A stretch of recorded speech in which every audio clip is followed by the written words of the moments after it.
सभी को नमस्कार। आप सभी का स्वागत है स्टडी विद जीडी में। तो आज हम जो आपके 4th ग्रेड और अन्य एग्जाम में जो टॉपिक लगता है प्रकाश का परावर्तन और अपवर्तन और उसके नियम, उसके जो एमसीक्यू हैं, जितने भी एमसीक्यू उनके बारे में चर्चा करने वाले हैं। तो वीडियो में लास्ट तक जुड़े रहना। आपको एक से एक बढ़िया लेवल वाले प्रश्न जो आपके परीक्षा में पूछे जा सकते हैं या पूछे जा चुके हैं, उनके बारे में चर्चा करने वाले हैं। तो वीडियो को अंत तक जरूर देखें। तो पहला प्रश्न है कि दाढ़ी बनाने के लिए उपयोग में आने वाला दर्पण किस प्रकार का होता है। दाढ़ी बनाने के लिए जो हम दर्पण उपयोग करते हैं वो किस प्रकार का होता है, तो वो अवतल होता है। निम्नलिखित में से कौन सा पदार्थ लेंस के लिए प्रयुक्त नहीं किया जाता, तो मिट्टी को लेंस के लिए प्रयुक्त नहीं किया जा सकता। निर्गत किरण तथा अभिलंब के बीच के कोण को क्या कहते हैं, तो उसे निर्गत कोण कहते हैं। निर्गत किरण और अभिलंब के बीच का कोण निर्गत कोण कहलाता है। किसी ठोस में बाहर की ओर उभरे हुए दो गोलीय पृष्ठ हो तो इसे क्या कहते हैं, तो इसे उत्तल लेंस कहते हैं। किसी बिंब का अवतल दर्पण द्वारा बना प्रतिबिंब आभासी सीधा था बिंब से बड़ा पाया गया वस्तु की स्थिति कहाँ होनी चाहिए, तो दर्पण के ध्रुव तथा मुख्य फोकस के बीच में होनी चाहिए। सर्चलाइट परावर्तन सतह होती है।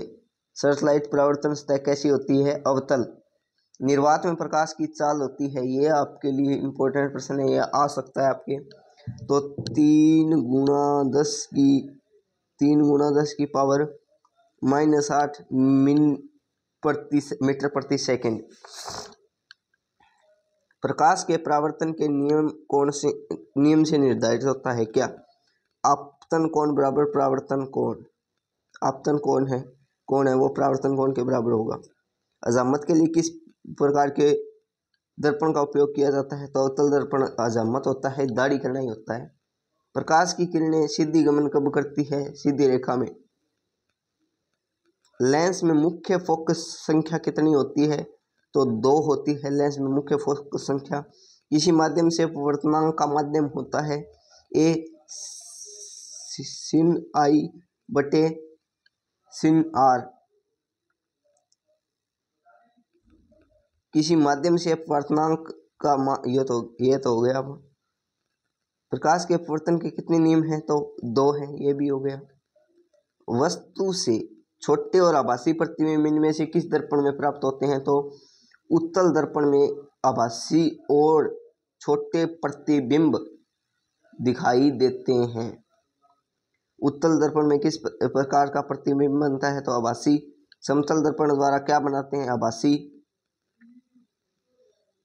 वस्तु से छोटा प्रतिबिंब किसमें बनता है, वस्तु से छोटा प्रतिबिंब कैम बने भी, तो टावरो यो बने ए और बी दोनों, अवतल और उत्तल दर्पण दोनों बने।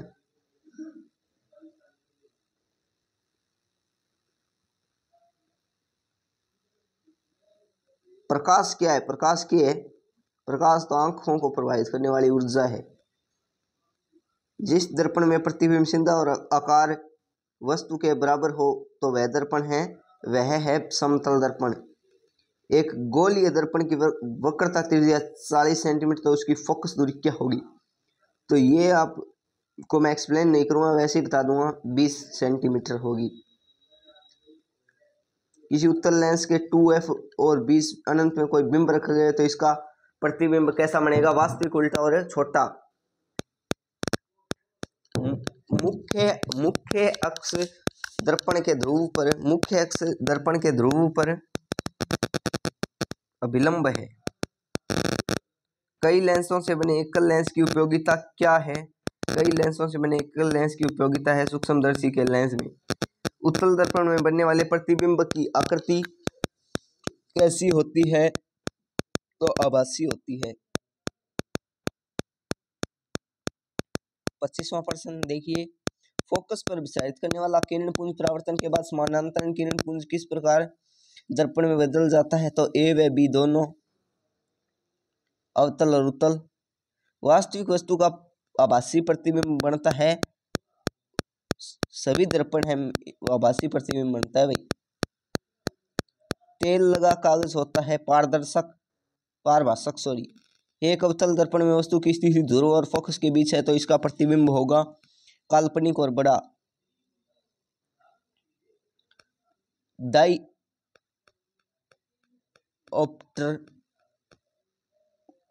उस लेंस की क्षमता होती है जिसकी फोकस दूरी हो d 1 मीटर।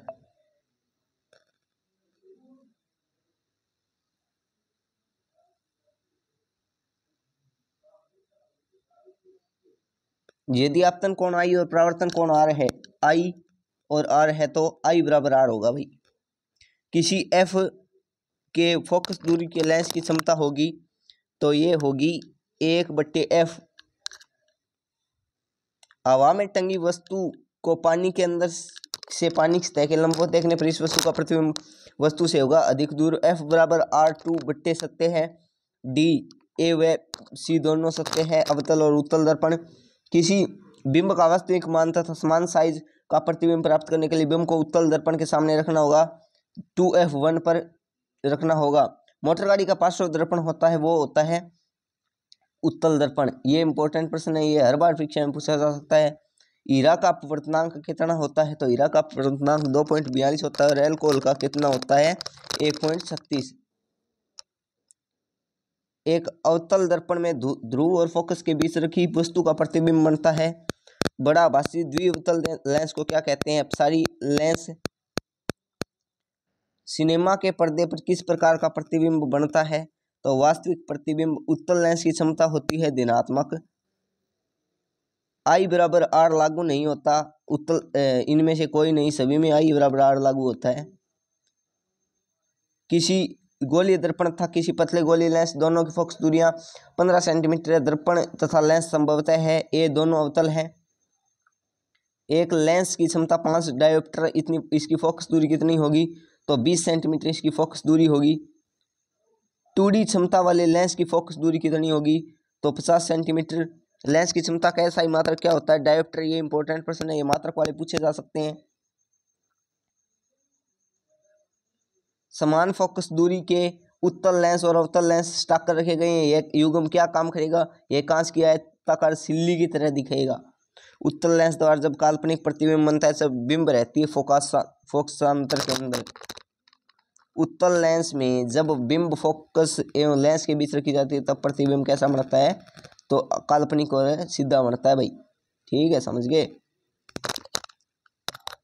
जब कोई वस्तु अनंत पर रहता है तो उत्तल लेंस द्वारा उसका प्रतिबिंब बनता है फोकस पर। किसी शब्दकोश में पाए गए छोटे अक्षरों को पढ़ते समय आप निम्नलिखित में कौन सा लेंस पसंद करेंगे तो 5 सेंटीमीटर फोकस दूरी पर लेंस दूरी का उत्तल लेंस। मोटे लेंस की फोकस दूरी पतले लेंस की तुलना में होती है कम। एक उत्तल लेंस की फोकस दूरी 20 सेंटीमीटर, लेंस की क्षमता होगी +5 डायोप्टर। ये ऊपर वाले प्रश्न को घुमा फिरा के वापिस पूछ लिया। किसी लेंस के प्रकाशीय केंद्र से होकर गुजरने वाली किरणों के पथ में अपवर्तन के बाद विचलन नहीं होता है। क्रांतिक कोण क्या है, क्रांतिक कोण है सघन माध्यम में आपतन कोण। मृगमरीचिका क्या है D, पहले अपवर्तन और बाद में पूर्ण आंतरिक परावर्तन। मृगमरीचिका क्या है कि अपने जो रोड पे जाते हैं अपने और वहां पे जैसे लगता है कि दूर से कि पानी है लेकिन पास में जाते ही ऐसे वो परावर्तन है होता है, खाली होता है बस। प्रकाशिक माध्यम कितने प्रकार के होते हैं, ये 2 प्रकार के होते हैं। माध्यम बदलने पर प्रकाश के वेग को बदलने को क्या कहते हैं अपवर्तन। अवतल लेंस वास्तविक वस्तु का हमेशा बनता है। B आभासी प्रतिबिंब कांच झिल्ली सिल्ली से पार करने वाला प्रकाश किरण में पैदा होता है पाव विस्थापन। टॉर्च से किस प्रकार के प्रकाश पुंज की प्राप्ति होती है तो समांतर प्रकाश पुंज की पानी में डाली गई टेढ़ी छड़ टेढ़ी दिखाई देती है किसके कारण, वो प्रकाश के अपवर्तन के कारण। जैसे आप अभी ये प्रैक्टिकल करके देख सकते हैं कि पेंसिल को अगर आप पानी में डालोगे तो वो ऐसे टेढ़ी दिखेगी। पानी से भरी बाल्टी की गहराई कम देखते हैं, इसका कारण क्या है अपवर्तन। किस दर्पण का दृष्टि क्षेत्र बड़ा होता है उत्तल दर्पण का आवर्धन का ऋणात्मक मान बतलाता है। आवर्धन का ऋणात्मक मान क्या बतलाता है? वस्तु के सापेक्ष से प्रतिबिंब उल्टा सोलर कुकर में प्रयोग किए जाते हैं। अवतल दर्पण जिस माध्यम का अपवर्तनांक अधिक है या कम अपवर्तनांक वाले माध्यम की तुलना में क्या होगा? प्रकाशिक सघन। पानी में प्रकाश का वेग CW था, कांच में प्रकाश का वेग CG होता है, तो क्या होगा? CW वो CG से अधिक होगा। किसी माध्यम का अपवर्तनांक माइक्रो है तो उसमें प्रकाश का वेग होगा A स्थिरांक होगा।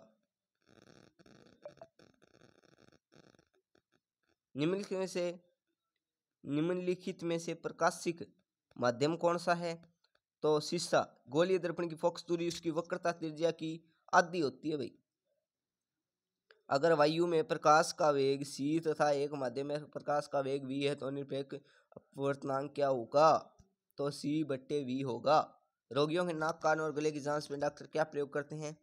तो अवतल दर्पण का उपयोग करते हैं। सूर्य से आने वाले प्रकाश का पुंज कैसा होता है? तो समांतर प्रकाश पुंज होता है। विरल माध्यम में प्रकाश की चाल सघन माध्यम की अपेक्षा अधिक होती है। आधुनिक क्वांटम सिद्धांत के आधार पर प्रकाश को कण माना गया है। जब प्रकाश की किरणें सघन माध्यम से विरल माध्यम में गमन करती है तब उसकी चाल बढ़ जाती है। अंततः किरण अभिलंब की ओर, तो इसका उत्तर होगा दूर हट जाती है।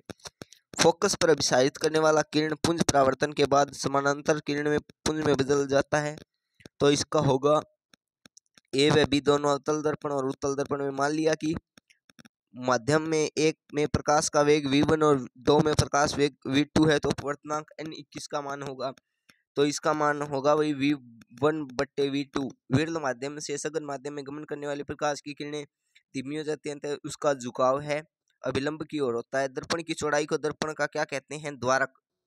किसी दर्पण या चिकने तल पर प्रकाश की किरणें आपतित होने पर परावर्तन होता है, तो उसका उत्तर होगा नियमित। किसी समतल दर्पण में लेटर P को देखने पर वह कैसा मालूम पड़ता है? तो वह जैसा, वह होता है ना, वह जैसा मालूम पड़ता है, हिंदी के वह जैसा। अवतल दर्पण के प्रकरण में किसी वास्तविक और उल्टे प्रतिबिंब के लिए आवर्धन क्या होता है? ऋणात्मक अवतल दर्पण में आभासी और सीधे प्रतिबिंब के लिए आवर्धन होता है तो धनात्मक होता है। नई कार्तिकीय चीनी परिपट्टी के अनुसार दर्पण के सामने रखी गई बिंब दूरी ली जाती है, तो उत्तर होगा ऋणात्मक। निम्न में किस माध्यम में प्रकाश की चाल अधिकतम है? तो हवा में प्रकाश की चाल अधिकतम है। एक प्रयोग में अवतल दर्पण द्वारा किसी बिंब का प्रतिबिंब एक पर्दे पर प्राप्त किया जाता है। दर्पण की फोकस दूरी को निर्धारित करने के लिए प्रयोगकर्ता को मापने की जरूरत होती है क्या? दर्पण तथा पर्दे के बीच की दूरी को। कौन सा लेंस अपसाइड लेंस भी कहा जाता है? ए अवतल लेंस। अवतल दर्पण के प्रकरण में किसी वास्तविक और उल्टे प्रतिबिंब के लिए आवर्धन होगा ऋणात्मक। उत्तल दर्पण में प्रकरण में दर्पण द्वारा प्रतिबिंब सदैव आभासी और सीधा होता है, आवर्धन होगा तो धनात्मक। किसी गोलीय दर्पण का रैखिक आवर्धन m क्या होगा? यदि प्रतिबिंब के आकार h और वस्तु के आकार h हो तो आवर्धन m का मान होगा, तो इसका मान होगा m बराबर h/h। समतल दर्पण द्वारा बना प्रतिबिंब सदा क्या होता है? आभासी और सीधा।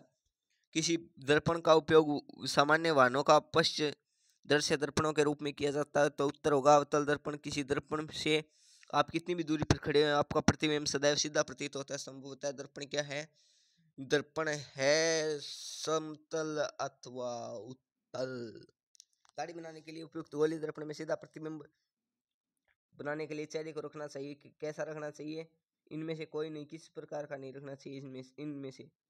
98 वास्तविक वस्तु का हमेशा सीधा प्रतिबिंब बनाने वाला दर्पण होता है। समतल और उत्तल वास्तविक वस्तु का हमेशा नहीं, ये तो हो गया। वास्तविक प्रतिबिंब की आकृति कैसी होती है? उल्टी। 20 सेंटीमीटर फोकस दूरी वाले अवतल दर्पण को सूर्य के सामने रखा जाता है। प्रधानक से एक खास बिंदु पर कागज को कतरन जल उठता है। इस बिंदु के दर्पण से दूरी क्या होगी? तो 20 सेंटीमीटर होगी भाई। एक अवतल दर्पण में वस्तु की स्थिति ध्रुव और फोकस के बीच है, तो उसका प्रतिबिंब क्या होगा? तो काल्पनिक और बड़ा। किसी गोलीय दर्पण तथा किसी पतले गोलीय लेंस दोनों की फोकस दूरी 15 सेंटीमीटर। दर्पण तथा लेंस संभवतः क्या है? तो इसका उत्तर होगा दोनों अवतल हैं। मुख्य अक्ष के समांतर चलने वाली प्रकाश की किरणें अवतल दर्पण से परावर्तन के बाद मुख्य अक्ष के एक बिंदु से होकर गुजरते हैं। इस बिंदु को दर्पण का क्या कहते हैं? फोकस कहते हैं। किसी दर्पण का दृष्टि क्षेत्र बड़ा होता है तो इसका उत्तर होगा उत्तल दर्पण का। आकाश की किरणें के सरल रैखिक नमन का अनुप्रयोग है क्या है? तो ए और बी। सूर्य ग्रहण में और चंद्र ग्रहण में किसी वस्तु की छाया तभी बन सकती है जब प्रकाश की किरणें गमन करेंगी सीधी रेखा में करेगी। जब प्रकाश स्रोत के सामने एक हरी रंग की झंडी को खड़ा करके देखने पर उसकी छाया कैसी होगी? तो उसकी छाया काली ही होगी, क्योंकि वो काली इसलिए होगी क्योंकि वो पारदर्शी नहीं है। किसी प्रकाश स्रोत के सामने एक रुकावट रख देने पर बनती है उपछाया और छाया। प्रकाश स्रोत के सामने गेंद को रखने पर उसकी छाया कैसी बनेगी? वृत्ताकार। दृष्टि के भौतिक अनुभूति को क्या कहते हैं? ये प्रकाश एक रूप है ऊर्जा का। शीशा या कांच किस प्रकार का माध्यम है? तो प्रकाशिक माध्यम है। किसी माध्यम में प्रकाश की किरणें माध्यम के कणों को ए बी व सी तीनों गर्म करती है, प्रकाशित करती है, गति प्रदान करती है। प्रकाश किस ऊर्जा का रूप है भाई? विकिरण ऊर्जा का। प्रकाश तरंगें किस प्रकार की तरंगें होती हैं? बी विद्युत चुंबकीय तरंगें। प्रकाश तरंगों के गमन के लिए किस प्रकार के माध्यम की आवश्यकता होती है? तो किसी प्रकार के माध्यम की नहीं होती। प्रकाश का तरंग दैर्ध्य अन्य बाधाओं की तुलना में होता है बहुत छोटा। प्रकाश की चाल विभिन्न माध्यमों में भिन्न भिन्न है। प्रकाश किरण है। प्रकाश का बिंदुपत किरणों के समूह को क्या कहते हैं? प्रकाश और किरण पुंज। किसी उच्च कोटि की पालिश किए गए दर्पण पर पड़ने वाले प्रकाश को परावर्तित करता है। किस प्रकार? पूर्ण रूप में। कांच से प्रकाश की किरणें गुजरती है तो क्या होता है? पारदर्शी माध्यम में गुजरती हैं तो कुछ भाग परावर्तित, कुछ अपवर्तित और कुछ अवशोषित होता है। वायु में प्रकाश की चाल निर्वात की अपेक्षा होती है कम। प्रकाश की किरणें हो सकती हैं, सभी हो सकती हैं इनमें से किसी माध्यम में पारदर्शी माध्यम से प्रकाश की किरणें गुजरने पर आपतन कोण निर्गत कोण में क्या अंतर होगा? तो बराबर होगा। प्रकाश हमें निम्नांकित संचार के साधन प्रदान करता है। टेलीफोन प्रकाश केवल 5 से बनी तंतु प्रकाश तरंगें होती हैं। बी विद्युत चुंबकीय तरंगें। विद्युत चुंबकीय तरंगें प्रकाश की निर्वात में चाल प्रकाश के माध्यम से हो तो अपवर्तनांक क्या बनेगा? n बराबर C1/V1।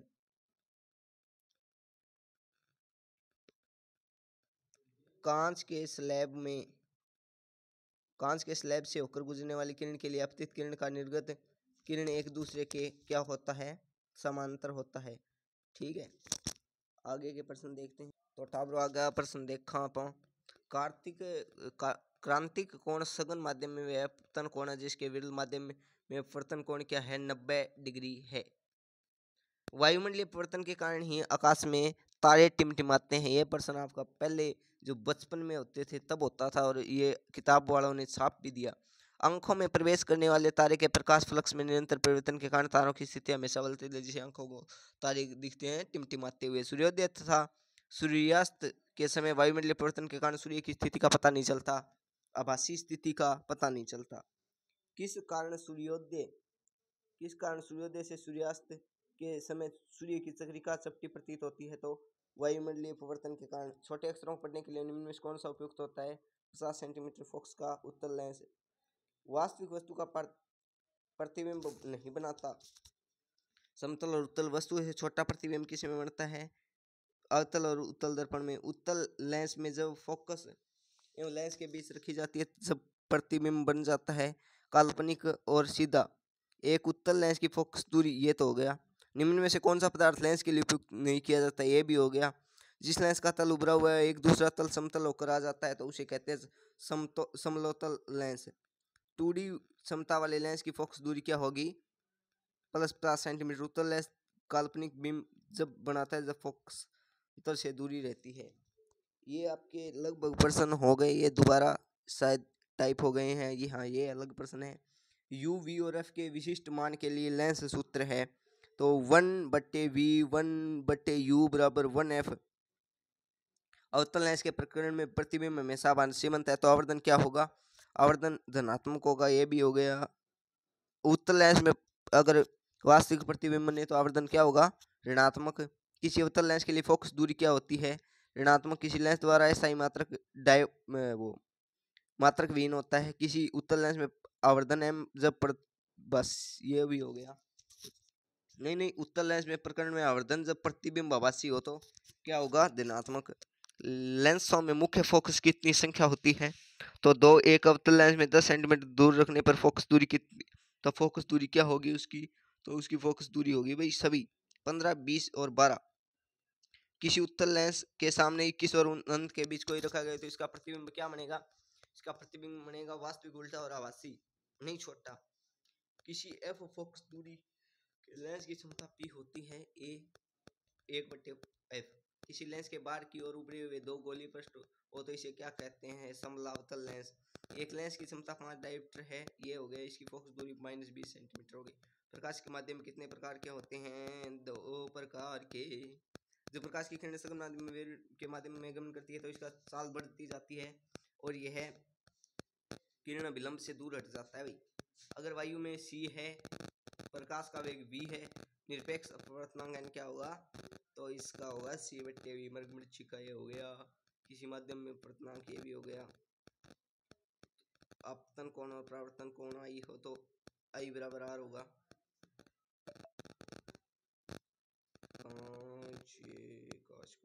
हो गया। तो आपके सभी प्रश्न हो चुके हैं। इसकी PDF है वो अपने टेलीग्राम चैनल स्टडी विद पर आपको उपलब्ध हो जाएगी। आप सर्च मार के देख सकते हैं या अपने अबाउट सेक्शन में लिंक दिया हुआ है, उसमें से जाके देख सकते हैं। और आपके डिस्क्रिप्शन में भी लिंक दिया गया है। और राजस्थान जीके की अपनी जो MCQ सीरीज चल ही रही है, तो मिलते हैं कल अपने जो हिस्ट्री के PYQ MCQ में से कोई सा भी टॉपिक है वो अपने बनाएंगे वीडियो। तो आपने अपने चैनल को इतना प्यार दिया उसके लिए बहुत बहुत धन्यवाद। जय हिंद, जय भारत।